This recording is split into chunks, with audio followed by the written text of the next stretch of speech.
preciosa sangre que mi vida cambió. Mis pecados, mis culpas lavó. Ha quedado atrás el pasado sin Dios.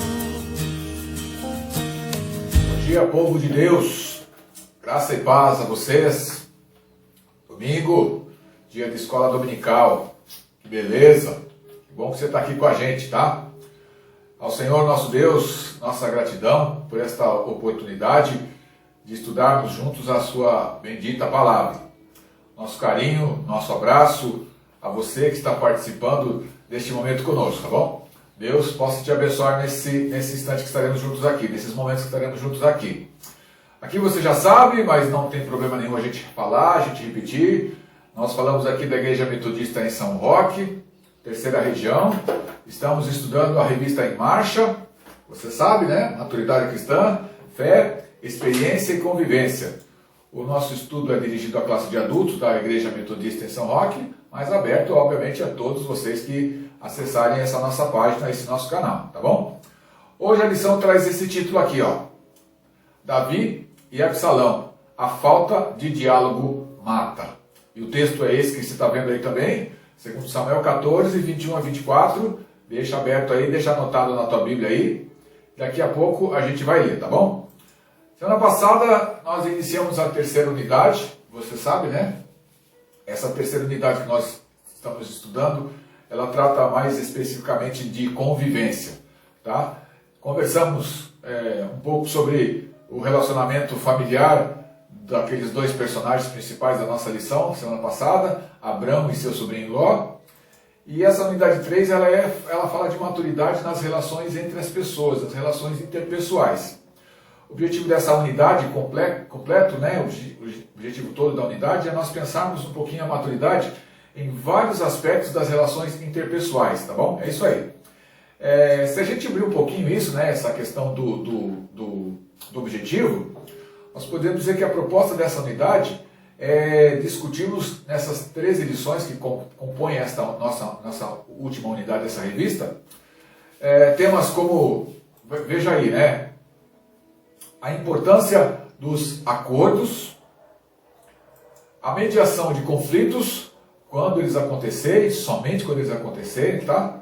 Não provoque conflitos para tentar resolvê-los, ok? Alguns cuidados com o uso das palavras, provérbios, né? A morte e a vida estão no poder da nossa língua. Abandono da murmuração, deixar de murmurar, deixar de falar, né? Contra Deus, né? Se de fato nossa vida está nas mãos do Senhor e Ele provê tudo para nós, Ele é o dono da nossa vida. Se alguma coisa parece que não dá certo, opa, quem é o culpado? É o dono da nossa vida, não é verdade? O valor da verdade, a bênção de uma amizade. Eu não gosto do tema da frase amizade sincera. Para mim, amizade, é sincera. Não existe amizade que não seja sincera. Se for uma amizade que não é sincera, não é amizade. E por fim, então, abrindo essa nossa proposta, a importância do diálogo e da consolação entre as pessoas. Legal! Que riqueza de temas e de assuntos a gente vai encontrar aqui no decorrer das nossas aulas futuras, tá certo? A nossa lição hoje, você vê o título aí de novo, ela traz dois personagens principais, que nós vamos chamar assim de que são os protagonistas da nossa lição, eu diria, né, protagonistas, Davi e Absalão. Você sabe, Davi, pai de Absalão, Absalão filho de Davi. Sobre Davi, eu penso que a gente não precisa falar muito, né? A gente não precisa especificar nada sobre a vida de Davi, sobre seu caráter, nada. A gente conhece muito bem, tá certo? Mas Absalão, quem foi, seu caráter, etc. Resumidamente, vamos falar um pouquinho de quem foi esse homem. Como eu disse, ele era filho de Davi, ele foi o terceiro filho de Davi, e a Bíblia fala que terceiro e favorito filho de Davi. Nasceu em Hebron, sua mãe era Maacá, seu nome em hebraico romanizado então é Absalom, que significa meu pai é paz. Era uma pessoa atraente, simpática e famosa que realmente chamava atenção. Se a gente for ver aqui a descrição dele no início do texto que nós vamos estudar, segundo Samuel 14, 25, diz assim que em todo Israel não havia ninguém que fosse tão belo como Absalão, ao qual se podiam fazer muitos elogios, da planta dos pés ao alto da cabeça, ele era sem defeito Absalão. Líder nato esse homem, né?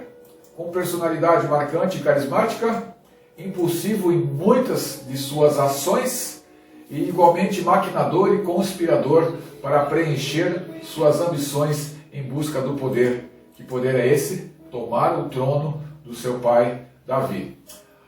Uma observação aqui, né? Alguma semelhança de caráter de Absalão com algum personagem da nossa política brasileira moderna? Presta atenção na lição, a gente já vai ver isso já, tá bom? Não vamos falar nada de política, vamos falar do relacionamento de pai e filho, o relacionamento de Davi e Absalão. Falamos então aqui, abrimos os objetivos da nossa unidade, falamos um pouquinho das características de Absalão, e o objetivo da nossa lição, dessa lição especificamente, é refletir sobre os prejuízos que a falta de diálogo traz para os relacionamentos. Tá bom? Está escrito aí, você pode ver, refletir sobre os prejuízos que a falta de diálogo traz para os relacionamentos. Vamos começar com uma pergunta.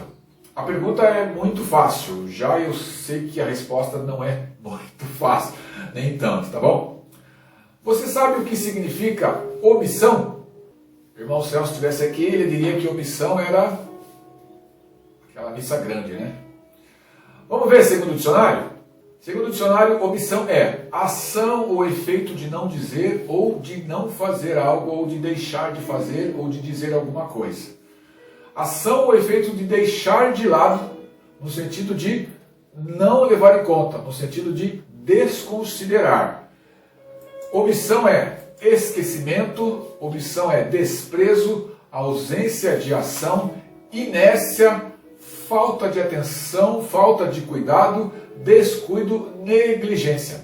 Isso tudo é omissão. E uma palavra que eu achei bonita aqui para omissão é preterir, ou seja, desprezar alguma coisa ou alguém em prol de outra coisa ou de outra pessoa. Isso é preterir. Então eu prefiro isso a aquilo, eu prefiro esta pessoa a aquela pessoa. Tá certo? Isso é preterir. Só isso a definição, então, de omissão. Tá bom?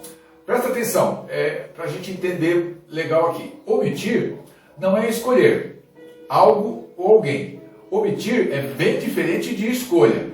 Veja aí, omitir é desprezar, não cuidar, esquecer. Tá certo?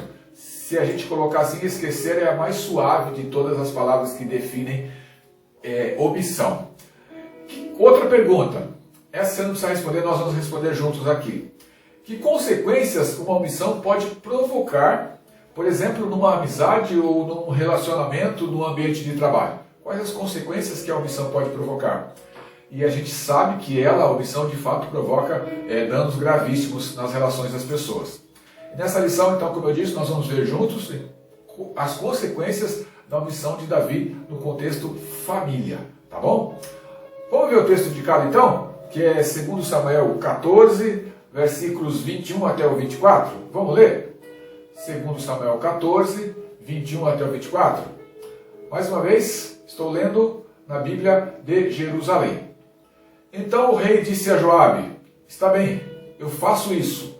Vai e traze de volta o jovem Absalão.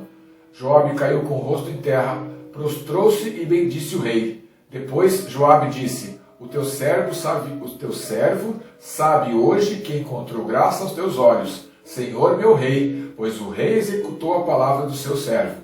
Joabe se pôs a caminho, foi a Jesur e trouxe Absalão de volta a Jerusalém. Contudo, o rei disse: que se recolha à sua casa, Absalão não será recebido por mim. Assim, Absalão se retirou para a sua casa e não foi recebido pelo rei Davi. Essa a leitura de 2 Samuel 14, 21 a 24. Fundamento bíblico por dentro do assunto contextualização. O reinado de Davi, ele é permeado, ele é cheio, ele é recheado de muito sucesso. A gente sabe disso. A maior parte da história de Davi cheia de sucesso. Mas, olha aí o mais de novo, né? Também foram muitos os equívocos, muitas foram as confusões, os enganos, especialmente dentro da sua família ou com a sua família. Os seus problemas familiares, se a gente puder, a gente pode afirmar assim, né, foram uma verdadeira tragédia da sua vida. A gente sabe que Davi, ele foi um líder capaz de unificar um povo formado por 12 tribos, transformando esse povo numa grande nação. A gente sabe que ele assistiu impotente, apesar de tudo isso, seus filhos cometerem toda espécie de desatinos, de falta de juízo e de ausência total de bom senso. Esse era o Davi, ao mesmo tempo um rei preocupado com essa nação, vencedor, vitorioso, mas com a sua família descuidado, vamos falar assim. No entanto, né, quando a gente estuda, a gente pode afirmar que o seu sucesso como o mais importante rei que Israel teve, infelizmente não se repetiu no seu desempenho como chefe de família. Pelo contrário, meu Deus, né? Foi um fracasso, a gente pode perceber, no estudo que nós vamos fazer aqui, em muitos sentidos, cujas razões a gente vai estudar aqui, tá? Eu queria que você lesse Gênesis 2, 18 a 25, tá? Por que eu quero que você leia Gênesis 2, 18 a 25?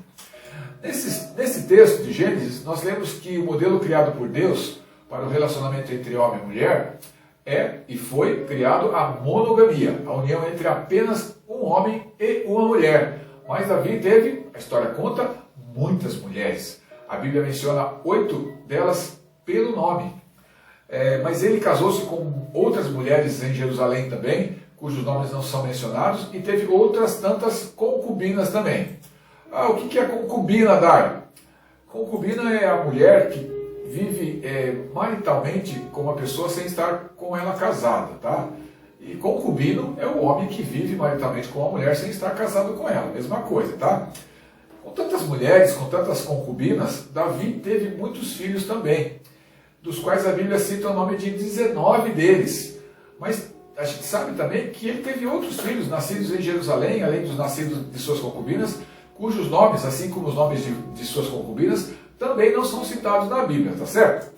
Vamos dar uma olhada então nessa grande família de Davi? Eu quero ler 2 Samuel 5,5. Eu vou voltar o dedinho para o atrás aqui, 2 Samuel 5,5. Davi, quando foi ungido rei de Judá, ele estabeleceu-se primeiramente na cidade de Hebrom. Em Hebrom ele reinou 7 anos e meio, 7 anos e 6 meses sobre Judá.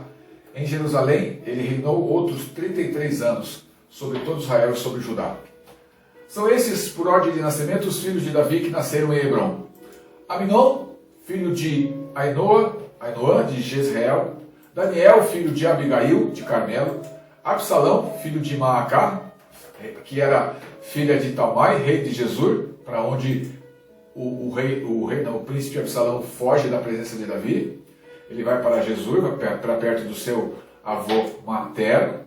Adonias, o quarto filho, filho de Agite, Cefatias, filho de Abital, e Itreão, filho de Eglá. Esses os 6 filhos de Davi, com 6 mulheres diferentes, preste atenção, que nasceram em Hebrom durante os 7 anos e meio em que Davi reinou ali. Praticamente um filho a cada ano e pouquinho, tá certo?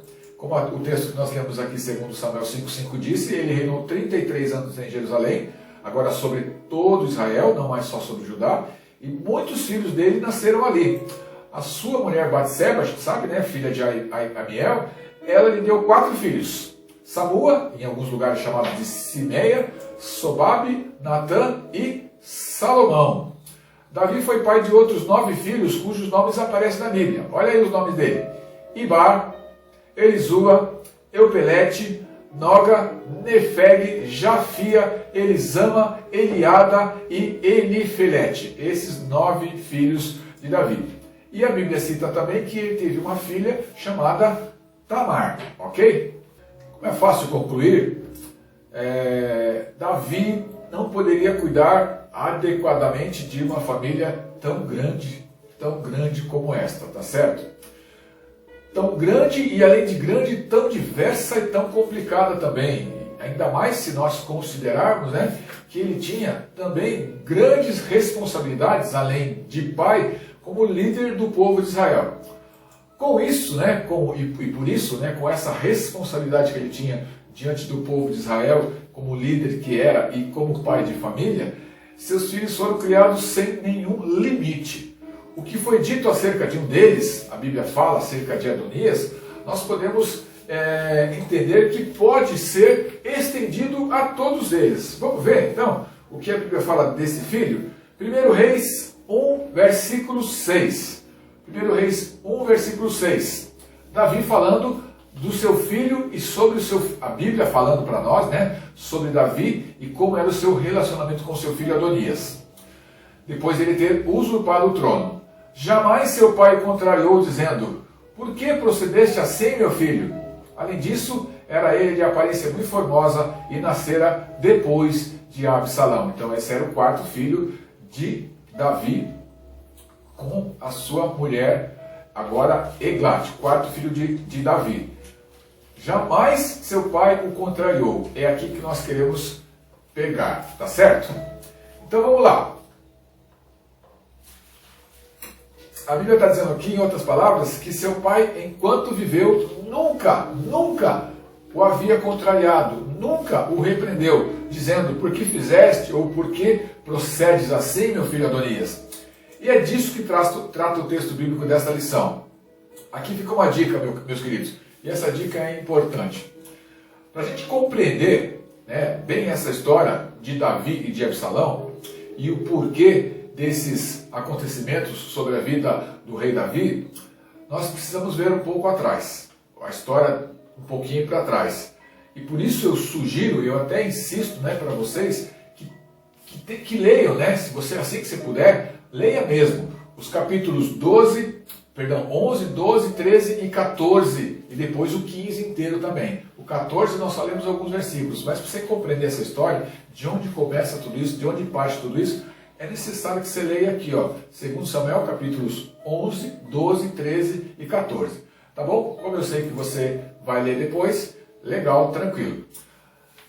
Resumidamente, esse capítulo, né, esses capítulos 11, 12 até o 14, ele fala do adultério que ele teve com Batseba, onde todos os seus problemas começam, a morte ou o assassinato do esposo de Batseba, de Urias, a repreensão que o profeta Natan vem e faz a Davi, a morte do filho, desse filho gerado então por Davi com Batseba, o incesto de Aminon com sua meia-irmã Tamar, o plano de Absalão para vingar sua irmã e matar e assassinar o seu irmão Aminon, a morte de Aminon, a fuga de Absalão, a sua volta para Jerusalém e a decisão de seu pai de não o receber. Tá? Mas, embora esse resuminho esteja colocado aqui, eu quero que você leia bonitinho esses 5 capítulos, 11, 12, 13 e 14, e depois o 15 para ver o que vai acontecer com Absalão. Tá? Vale a pena um resuminho para facilitar nosso entendimento sobre o tema de hoje, tá bom?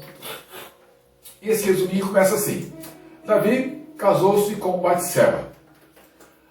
Para que esse casamento acontecesse, de uma só vez, presta atenção, olha só, de uma só vez, Davi quebrou 3 mandamentos da lei de Deus. Que mandamento foi esse? Não adulterarás. Ele adulterou. Ele se deitou com Batseba quando ela ainda era casada. Não matarás. Ele matou. Ele colocou Urias na frente da batalha, sabendo que a batalha era uma batalha difícil de ser ganhada. Ele assassinou praticamente o marido de Batseba. E não cobiçarás. Ele olha a mulher, ele acha ela bonita, ele a cobiça. E a repreensão de Natan, vocês conhecem a história, vocês vão ler. Que lindo que foi a mensagem do Senhor através de Natan para o Davi. Mas Davi se arrepende do que fez. Pede perdão, e a graça de Deus, como a gente sabe, né, como sempre foi mais abundante, como a gente sabe que é sempre mais abundante que os nossos pecados, assim também foi sobre a vida de Davi. A graça de Deus, o Senhor o perdoou, mas Deus havia mandado Natan, o profeta Natan, dizer a Davi que Deus o perdoara. O perdão estava concedido à vida de Davi. Mas nem por isso Deus eliminaria os resultados trágicos desse seu pecado, as consequências. Em primeiro lugar, o seu primeiro filho, aquele gerado do adultério com Batseba, morreria. E em segundo lugar, que a espada jamais se afastaria da sua casa. Volta um pouquinho comigo então aqui, 2 Samuel 12, 10 a 14. 2 Samuel 12, 10 a 14. Vamos ver o que a Bíblia diz? Natan falando com Davi. Agora a espada não mais se apartará da tua casa, porquanto me desprezaste e tomaste a mulher de Urias, o Heteu, para que ela se tornasse tua mulher. Assim diz o Senhor: na tua própria casa farei surgir desgraça contra ti. Tomarei as tuas mulheres debaixo dos teus olhos e as darei ao teu próximo, que se deitará com as tuas mulheres à luz deste sol. Tu agiste em segredo, mas eu cumprirei tudo isso perante a face de todo o Israel e à luz do sol. Davi disse a Natã: pequei contra o Senhor. Então Natã disse a Davi: por sua parte, o Senhor perdoa a tua falta. Você não vai morrer, mas por teres ultrajado ao Senhor com o teu procedimento, o filho que tiveste morrerá. E Natã o deixou. Quando a gente fala assim que a espada não se apartará da sua casa, né? Quando o profeta fala isso, o profeta está aqui fazendo então referência à morte sangrenta de Aminon, de Absalão e de Adonias, os três filhos de Davi, e a maneira como eles morrem. Houve consequências também de sua negligência na educação dos seus filhos. Vamos ver o tamanho dessa tragédia familiar? Vamos estudar sobre isso? Logo depois de nascer, morreu o primeiro filho de Batseba com Davi. Ele jejuou durante 7 dias, ele orou ao Senhor pela criança, mas de nada adiantou. Aminon, o filho mais velho de Davi, cometeu incesto com sua meia-irmã Tamar, que era irmã também por parte de mãe de outro filho de Davi, Absalão. Este, Absalão, depois de 2 anos, vingou-se de Aminon, matando-o. E por causa desse crime, Absalão fugiu para Gesur, que era um pequeno reinado onde sua família materna exercia o poder, e ele vai morar então com seu avô materno. 3 anos depois, Absalão volta para Jerusalém, e decorrido algum tempo, ele iniciou uma conspiração para tomar o lugar de seu pai no trono. A respeito da revolta, da trama, das guerras entre Israel e entre Israel e Absalão, a sua morte, etc., isso tudo não é para a gente estudar agora. Está lá do versículo 15 em diante, do capítulo 15 em diante, você vai se interessar para ver o final dessa história, você vai ler, tá bom?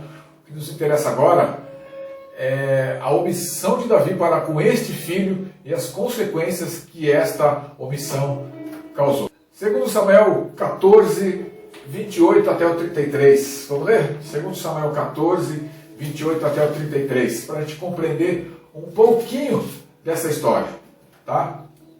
28 a 33 de 2 Samuel diz assim: Absalão ficou 2 anos em Jerusalém sem ser recebido pelo rei. Então Absalão mandou convocar Joabe para que o enviasse ao rei, mas ele não quis ir. Convocou-o 2ª vez e ainda Joabe não quis ir. A gente sabe que Joabe era fiel ao rei Davi. Depois disse então Absalão aos seus servos: olha o que ele fez para Joabe. Verdes ali, ao lado do meu, o campo que é de Joabe, no qual há uma plantação de cevada. Vão até lá e ateiem fogo neste campo. E foram os servos de Absalão e puseram fogo no campo de Joabe. Joabe veio procurar Absalão, só por isso Joabe veio procurar Absalão na sua casa e lhe disse: por que puseram fogo no campo que me pertence? Absalão respondeu a Joabe: mandei-te chamar-te para dizer: vem cá, quero enviar-te à presença do rei com esta mensagem. Por que, afinal, o rei me trouxe de Gesur? Melhor teria sido se não tivesse saído de lá. Já se passam alguns anos agora, e eu não consigo entrar na presença do rei. Agora, portanto, quero ser recebido pelo rei. E, se sou culpado, que ele me condene à morte. Joabe se apresentou ao rei e lhe relatou tais palavras. Então ele chamou Absalão. Absalão foi ao rei e se prostrou, lançando-se com o rosto em terra diante do rei. E o rei Davi beijou a Absalão. Nós lemos que o rei levou 2 anos para receber Absalão. Mesmo assim, depois de muita insistência por parte de seu filho. E no versículo 33 que nós lemos, é possível verificar as iniciativas para a reconciliação, que de fato, essa reconciliação, ela não foi de coração. Ela foi uma reconciliação apenas de gestual, apenas de aparência, tá bom? No capítulo 15, eu sei que você vai ler, né? Se você tiver interesse de ver mais pra frente, se constata a animosidade, os perigos que esse ressentimento causaria entre pai e filho na disputa então pelo trono de Israel. E esse conflito entre Absalão e o rei e o rei Davi, ele foi maléfico, trouxe danos, trouxe prejuízo, e foi nocivo demais para os dois e também para o reinado de Davi. O Salmo 3, a gente sabe, né, nasce dessa experiência de Davi quando fugia de Absalão. Então, assim que você puder, dá uma olhada lá no Salmo 3, tá bom? Que é um salmo que nasce da experiência de Davi quando ele está fugindo de Absalão. É o seguinte aqui, uma afirmação. Olha aí esse texto.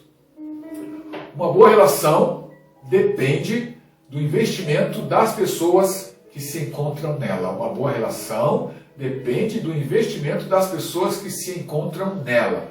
A história conta, e nós vamos ver logo mais, que ao que parece nem Davi nem Absalão fizeram todo o possível para que essa situação de animosidade fosse revertida e os problemas fossem resolvidos. Por quê? Porque a falta de diálogo foi determinante para que essa relação entre pai e filho terminasse do jeito que terminou. Vamos lá. Todo relacionamento requer investimento. Todo relacionamento requer disponibilidade de se caminhar em direção a outra pessoa e com a outra pessoa. Beleza? Está compreendido aqui? E é certo que todos nós vivenciamos dentro da família, dentro da nossa casa, em algum lugar, alguma discussão. Perfeito? Se os conflitos familiares se resumissem apenas a discussões, simples discussões, seria muito bom. Mas acontece que as experiências e as discussões que extrapolam o respeito, promovem ameaças e ofensas, às vezes podem chegar a casos extremos de violência e até de morte, como é o caso da lição de hoje, queridos. O fato é que não estamos livres de desentendimentos familiares. Ok, mas a chave, o segredinho é como nós estamos lidando com o comportamento, como nós estamos nos comportando diante dessas discussões, diante desses desentendimentos familiares. Você poderia dizer assim, você vai pegar Davi, colocar ele numa cruz, julgar e condenar. Não, muito pelo contrário. A Bíblia ela está farta de pessoas, de exemplos negativos que é para nós não praticarmos. Nem por isso nós vamos lá e condenamos aquelas pessoas. É fácil pegar uma obra pronta e falar, não deu certo, eu sabia. Esse negócio de eu sabia é um crime para quem está fazendo, tá certo? Não existe esse negócio, eu sabia. Não, você não sabia nada. Tá? Se você soubesse, você falaria. Então esse jeito nosso comportamento diante de desentendimentos, ele nos ajuda ele pode nos ajudar ou não, né? A superarmos os tempos mais difíceis. Na lição passada, se a gente lembrar, Abrão e Ló. Vamos lembrar? O que aconteceu com Abrão e Ló? Uma conversa franca. Abrão chama Ló e fala para ele, tem um bom diálogo com ele. A pacificação com palavras, com ações. Abrão chamou, vamos fazer assim, você vai para lá e eu vou para cá, e os nossos pastores não brigam mais. O que aconteceu com Abrão? Ele cedeu, é preciso ceder, lembra que a gente até brincou? É preciso ceder de vez em sempre. Resolveram se afastar, mas sem ressentimento, em paz, ao contrário do que nós vamos ver na história de hoje, que eles ficaram juntos, mas sempre em choque, sempre brigando. Essa história de hoje de Absalão e Davi nos ajuda a pensar sobre o quanto a ausência de diálogo e a falta de disponibilidade para resolver as coisas podem nos afastar, pode nos afetar para sempre a nossa história familiar. Quanto mais romantizamos a família e suas relações, né, menos nos abriremos para enxergar que a convivência familiar bem-sucedida ela requer duas coisas: graça divina e esforço humano. Graça de Deus sobre nós e um pouco de esforço da nossa parte para que as coisas passem a dar certo, tá certo? Dessa história complexa, então, né, com essa grande quantidade de elementos que, embora eles sejam distintos, né, nessa trama, eles se encontram relacionados todos entre si, esses elementos. E dessa história complexa nós podemos chamar a atenção para dois grandes fatos. Que fatos são esses? Davi não acolheu nem conversou com Tamar. Tudo começa com o que Tamar sofreu. Ele não conversou com Tamar, que foi vítima da violência do seu irmão Aminon. E muito menos ele buscou o diálogo com os filhos, nem com Aminon, nem com Absalão. Quero ver com vocês aqui na Bíblia que Tamar até tentou conversar com Aminon e com Absalão. Vamos ver. Segundo Samuel 13, volta um pouquinho aí, versículos 14 até o 18. Segundo Samuel 13, 14 a 18. Ele, porém, não quis ouvi-la. Dominou-a Aminon, não quis ouvir Tamar. dominou-a e com violência deitou-se com ela. Então Amnon irou-se sobremaneira. A aversão que lhe teve foi maior do que o amor que ele achava que tinha sobre a sua irmã. E Amnon lhe disse: levanta-te, vai-te embora. E ela lhe respondeu: não, meu irmão, expulsar-me seria pior do que o mal que me fizeste. Mas ele não quis ouvi-la. Chamou o criado que o servia e lhe disse: livra-me desta moça, põe-na fora daqui e fecha a porta. Ela trajava uma túnica especial que antigamente usavam as filhas do rei ainda solteiras. O criado a pôs para fora e fechou a porta. Então Tamar até tentou conversar com Amnon e com Absalão. Amnon não a ouviu. Segundo Samuel 13, 19 e 20 aí, na sequência logo aí. Tamar cobriu a cabeça de cinza, rasgou a túnica, pôs as mãos na cabeça e se foi gritando. Aí ela tenta conversar com Absalão. Absalão, seu irmão, lhe perguntou: esteve o teu irmão Amnon contigo? Agora, minha irmã, cala-te, é teu irmão. Não te angustie dessa maneira. E Tamar ficou sozinha na casa do seu irmão Absalão. O que a gente vê aqui? Absalão, ele dissuadiu Tamar, ele a desaconselhou a resolver o assunto. Deixa comigo, fica tranquila que eu vou resolver isso. E a reação de Davi quando soube de tudo isso? Segundo Samuel 13, 21, está logo na sequência aí, olha comigo. Logo que o rei Davi tomou conhecimento de toda essa história, que história? Amnon se deitou à força com a sua meia-irmã Tamar. Tá?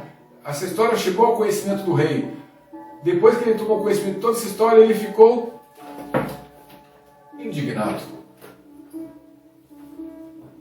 Isso mesmo. Davi ficou indignado. Só isso. Davi foi omisso diante do que aconteceu com Tamar e não soube tratar com Absalão. Fato. Como deveria ter sido o seu posicionamento então? Vamos ver? Tem uma regra, tem uma lei, Deuteronômio. Abre comigo aí. Deuteronômio, capítulo 21, versículos 18 a 21. Como deveria ter sido o seu posicionamento? Se alguém tiver um filho contumaz, aí eu fui procurar dicionário, Google, o que é contumaz? Aquela pessoa que deliberadamente, por vontade própria, se recusa a fazer alguma coisa. Então a lei diz assim: se alguém tiver um filho que se recuse deliberadamente a fazer alguma coisa e ele seja rebelde, que não obedece à voz de seu pai e à de sua mãe, e ainda castigado, mesmo castigado não lhe dá ouvidos, seu pai e sua mãe o pegarão e o levarão aos anciãos da cidade à sua porta. Eles dirão: este nosso filho é rebelde e contumaz, não dá ouvidos à nossa voz, é dissoluto e beberrão. Então, olha aí, olha a consequência disso. Todos os homens da sua cidade, o apedrejarão até que morra. Assim, eliminarás o mal do meio de ti. Todo Israel ouvirá e temerá. A lei era feita para ser cumprida. A lei existia, era passada de geração a geração para que todos dela tivessem conhecimento. Pensa que isso acontecia com frequência por causa da lei? Não. Havia punição e existia por parte das pessoas que viam o medo, o temor, né? Todo Israel ouvirá e temerá, porque era passado de geração em geração a lei e a regra. Conforme a lei, então, que nós vimos aqui em Deuteronômio, os próprios pais deveriam levar os seus filhos desobedientes aos anciãos, contar o que aconteceu, contar o caso aos anciãos, e ali mesmo ele seria apedrejado. Normalmente os pais são coniventes com os erros dos seus filhos e os protegem achando que estão protegendo, fazendo a coisa certa por amor. Enquanto todos dizem e sabem que a culpa os pais o negam com veemência, o que não está certo. Tá? Em Cristo devemos ser sinceros e criar nossos filhos no temor do Senhor. Caso os nossos filhos se desviem no futuro, que é pouco provável para quem foi bem instruído debaixo das orientações da lei do Senhor, dos mandamentos de Deus, da graça do Senhor, devemos conduzi-los à justiça e não amenizar as suas dores. Parece dura demais? A lei de Moisés era uma lei muito estrita, muito rigorosa, que foi desenvolvida com o propósito de ensinar a obediência ao povo de Israel. A gente sabe disso. Era de fato muito severa quando comparada com o nosso padrão moderno. Apesar de que ainda encontramos punições igualmente severas em algumas partes do mundo, entre algumas culturas. Tá? É isso, meus queridos. Se Davi se equivocou na maneira de se relacionar com seus filhos, Absalão também teve culpa no cartório. Também reuniu uma série de atitudes que o reprovaram como filho. Ele matou seu irmão, ele foi corrupto, a sua corrupção em tomar a trama toda, tomar o trono do seu pai, a traição para com o seu pai, né, ficando à porta da entrada do castelo, para que ouvisse todas as pessoas que se chegavam para ser consultadas com o rei, a sua revolta, isso tudo está descrito em vários episódios na história de Absalão. E no decorrer da sua história, nós vamos ver que ele planejava se vingar do seu irmão, escolhendo assim colocar o quê? A violência no lugar do diálogo, né? Ele, em vez de conversar com o seu irmão Absalão, tentar resolver a situação, não. Ele quis vingar a sua irmã Tamar. O texto que a gente tem destacado como texto bíblico fundamental, segundo Samuel 14, 21, para a nossa lição, ele trata da volta de Absalão para Jerusalém, da recusa de Davi em recebê-lo. E nesse trecho, né, aparece então a figura de Joabe, o comandante do exército, que a gente sabe, do exército do rei Davi, que mesmo com um caráter um pouco duvidoso, se a gente for um pouquinho olhar para frente da história, ele foi em determinado momento um pacificador.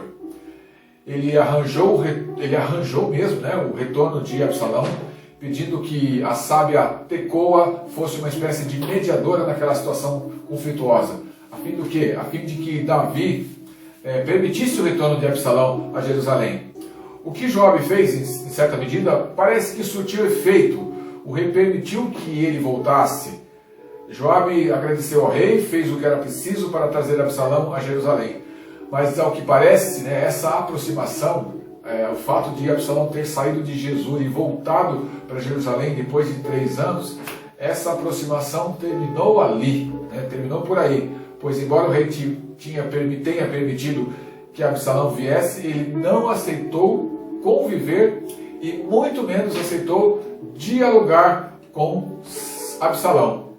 E tal encontro aconteceria bem mais tarde, nos versículos 28 a 33 de 2 Samuel 14 que nós lemos. E essa falta de aproximação e de diálogo gerou o quê? Entre as partes, das duas partes. Falta de respeito recíproco um para com o outro. Intrigas de Absalão, né, para com o seu pai, conspiração, maquinação, trama diabólica por parte de Absalão. Segundo Samuel 15, versículo 6, apenas o versículo 6, diz assim: Absalão agia desse modo com todo Israel que apelava ao tribunal do rei. E Absalão ia seduzindo, ia roubando, ia furtando o coração de todos os homens que vinham a Israel consultar-se com o rei de várias tribos, de várias localidades. Ele deu um jeito de colocar com isso o povo contra Davi, tornando-se com isso uma ameaça ao trono do rei Davi. Resultado disso, perseguição, guerra e morte. E aí eu digo para você, né, lê então capítulo 15 até o 19, como essa trama toda começa, como essa trama toda termina, tá, sobre a vida de Absalão. E o próprio Joabe, como nós lemos agora, né, que trabalhou, que convenceu, né, que foi o intermediário, que convenceu a sábia Tecoa a ser a intermediária, né? O próprio Joabe, ele trabalhou e convenceu para a volta de Absalão. Ele acabou por quê? Por matar Absalão, trazendo com isso mais tristeza e mais dor ainda para o rei Davi. Eu diria assim, pai e filho estiveram pertinho fisicamente, mas se distanciaram cada vez mais emocionalmente. Um distanciamento que culminou em morte do filho Absalão. Concluindo então essa lição, meus queridos, cultivar o amor significa exercitar o respeito, o perdão, o diálogo e a misericórdia, a compaixão. Contamos com a graça de Deus para nos capacitar, sim, para agir conforme a sua vontade. Mas aquilo que compete a nós fazer, ninguém vai fazer por nós. Ninguém vai fazer por nós. Nós temos que fazer a nossa parte. Nossas limitações não podem ser colocadas diante das situações como desculpas para nós não tentarmos construir boas relações. Não pode ser assim. Eu não consigo, eu não sei o quê. Irmão, vai na força do Senhor. Tá? Se a intenção for boa, o Senhor te capacitará. Mas vá e faça. Né? Porque eu diria que em tempos de crise nós precisamos tomar cuidado para que o diálogo não se transforme em quê? Em mais discussão ainda, gerando mais confusão. Né? Diante dos problemas de relação, é necessária uma ação sábia, é necessária uma relação de cautela, cautelosa. Que cuidados podemos ter para evitar mais desgastes ao conversar? 1. Fale do que lhe ofendeu, sem ofender. A falta de diálogo mata as relações familiares. Entenda, dialogar não é jogar na cara, não é jogar na outra pessoa os erros e as culpas que você percebe nela, ou que você acha que ela tem.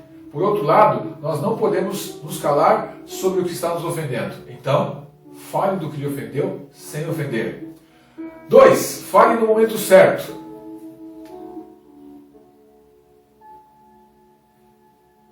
Isso.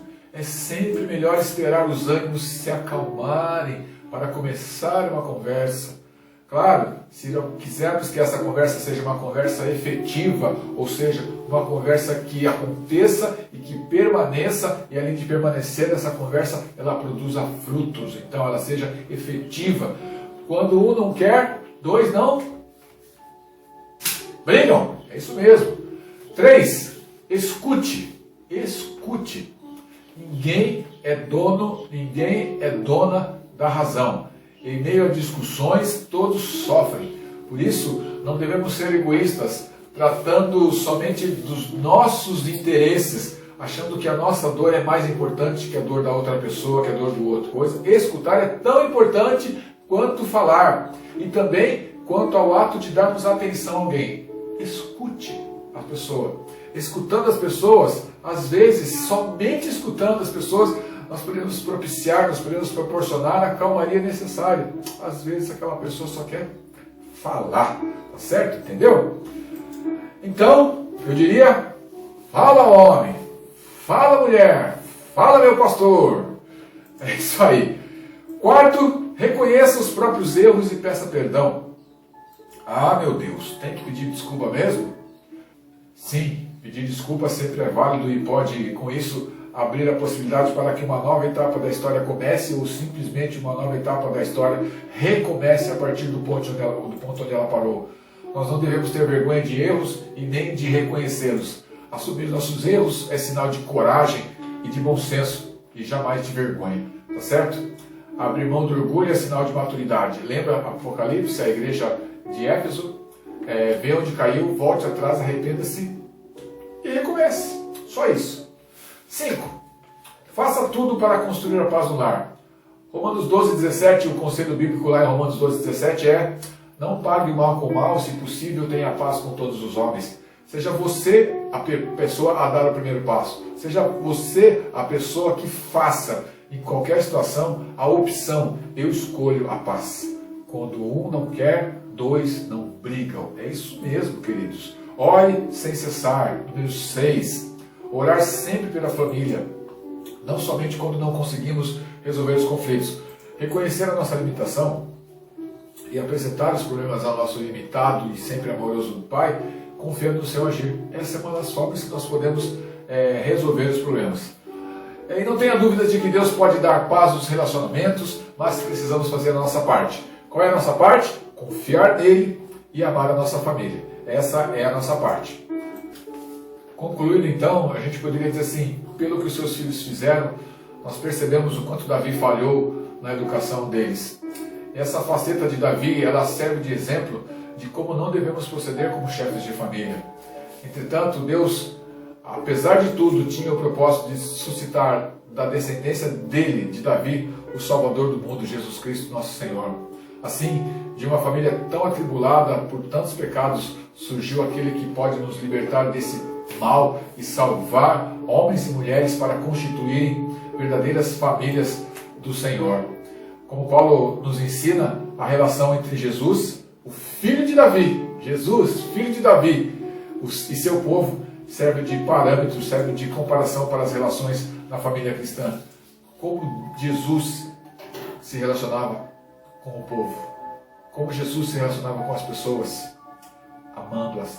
É assim que deve ser nosso relacionamento dentro da nossa família, qualquer lugar, mas hoje estamos falando especificamente de famílias, tá certo?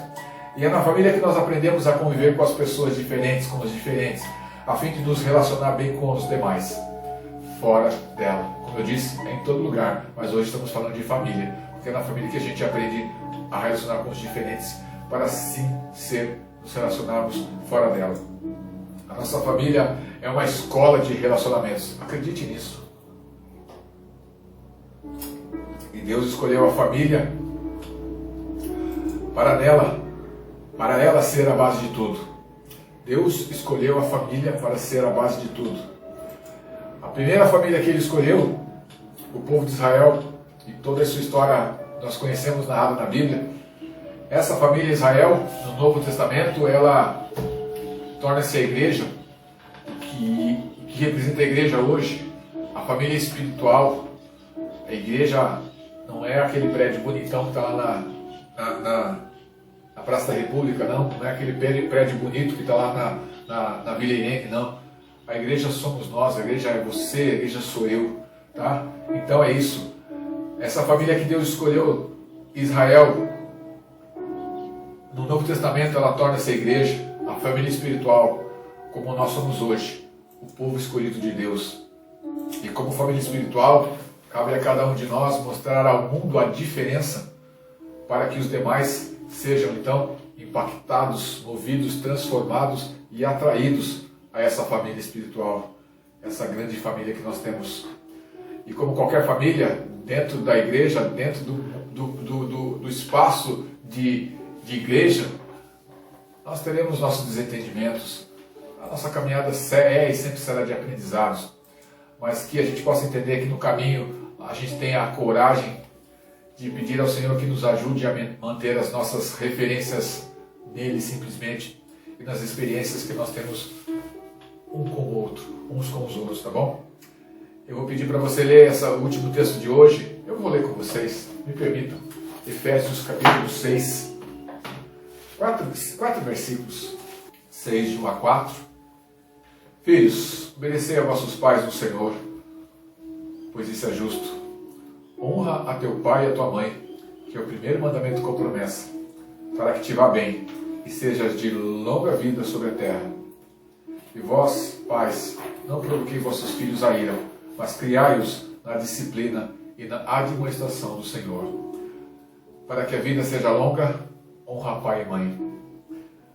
Criem seus filhos na disciplina e na admoestação do Senhor, e não provoqueis os vossos filhos a ira. É isso.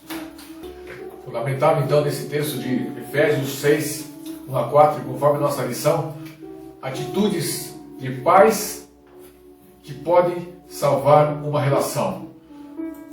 Disposição para enxergar e compreender o mundo dos filhos. Dedicar um tempo de qualidade na convivência. Prestar atenção nas relações entre os filhos, como seus filhos estão se relacionando entre si. Abrir e manter um canal de comunicação com os filhos. Evitar comparações entre filhos ou entre irmãos. Acolher suas dores, as dores dos filhos, sejam elas de qual intensidade forem. Ouça seus filhos, acolha suas dores. Tá? E não diga, eu quando era menino isso acontecia, não, meu pai me ensinou. Não. Davi pode não ter sido o pai ideal e sua omissão, claramente notada no estudo da nossa lição, gerou dor, gerou sofrimento para ele e certamente para seus filhos e para sua filha. Certamente como Davi, assim como Davi, nós falhamos também. seja como pais, seja como filhos, seja como mães, seja como filhas, seja como irmãos, seja como irmãs. Nós falhamos, mas graças a Deus, temos sempre a chance de melhorar, temos sempre a chance de buscar na graça divina, na graça do Senhor, caminhos, né, para o nosso convívio familiar. O diálogo é fundamental para isso. Abrir diálogo, manter diálogo é fundamental para isso. Passamos como oração a expressão do antigo cântico. Antigo nada, é recente, né?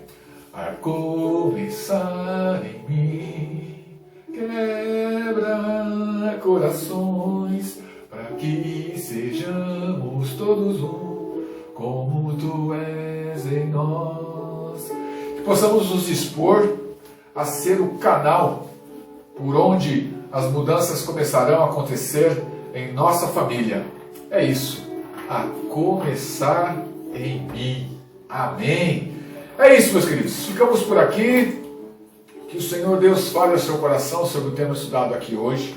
Que Ele nos permita crescer no conhecimento da sua palavra. Que Ele permita, como pai, como filho, como filha, como mãe, como irmão, como irmã, viver relacionamentos de amor, de aprendizado na nossa família. Tá bom, meus queridos? Tá bom, minhas queridas? Semana que vem tem mais. Se tudo der certo, estaremos aqui com a lição 13, Amizade na Angústia. Quem são os personagens principais dessa nossa lição da semana que vem? Elifas, Bildade e Zofar. Quem são? Semana que vem a gente conversa, tá bom? Beijos, fiquem com Deus. Fiquem na paz. Amo vocês. Se cuidem. Excelente semana. Beijo. Tchau, meus lindos. Tchau, minhas lindas.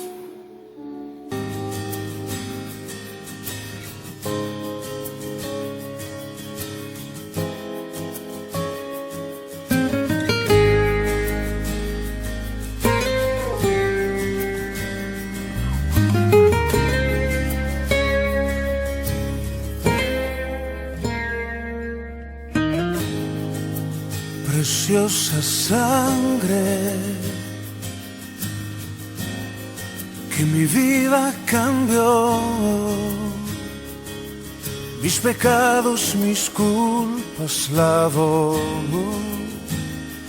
ha quedado atrás el pasado sin Dios.